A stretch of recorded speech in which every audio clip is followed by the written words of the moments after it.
Hello, little Apple Alley update going on. I'm going to show you the progress on Model 9.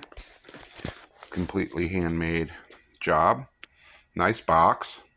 Nice glossy black finish on that. There's the handmade fretboard.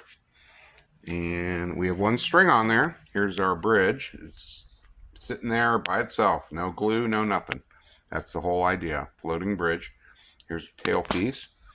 Did a little work on the neck to make it a little prettier, like oiled it and sanded it and made it nice and smooth.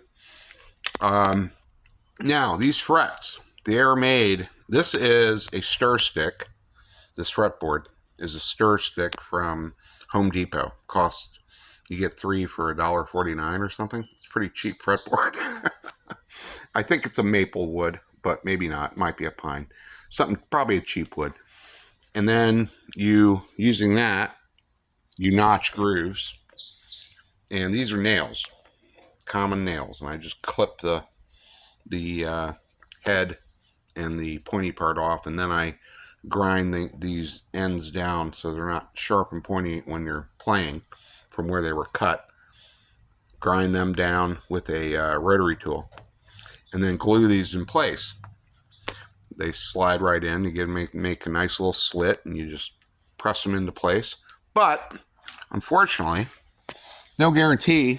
Well, they're going to be pretty close. I mean, they're very close. Right here is my culprit. This fret, this one, is just a little too high.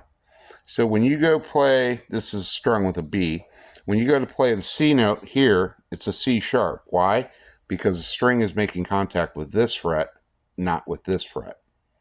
So I have to remove this. I'm going to file out the groove, get it a little deeper, re-glue it, and we should be good to go. Because it actually, it's actually pretty loud.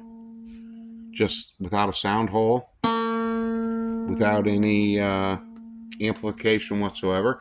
I learned an interesting thing about, and it sustains it's still going. It sustains for a while.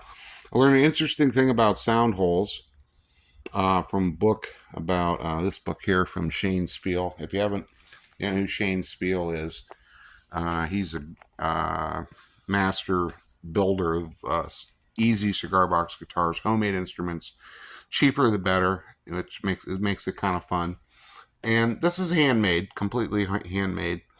The only thing I bought are those, and everything else is made by me. So that's the interesting part. Now, can we make it a functional, playable instrument? That's the goal.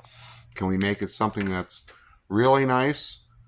Possibly. If it plays really nice and stays in tune, that's good enough for me. This guitar is not the best looking guitar. It was intended as an acoustic, and it's going to stay an acoustic. And it's loud enough for me. And I tell you what, this thing has been sitting in my garage now for 7 to 8 months, winter, summer, hottest summer, which it is right now. You pick this thing up, it's perfectly in tune with itself, and you can just start playing it. It is a rock solid guitar.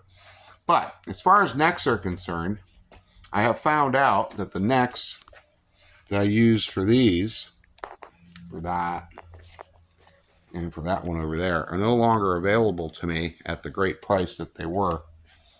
So I may have to be forced to start making a lot of my own necks. And if I'm going to choose a wood, it's going to be this one here. This Akumi, it's called Akumi. It's lightweight, and it's incredibly strong, yet lightweight. So if I can find a plank of that, I can start making necks myself, bolt them in, do whatever, make them neck through designs. Doesn't matter. Neck through designs are fun because the neck is what you're actually making.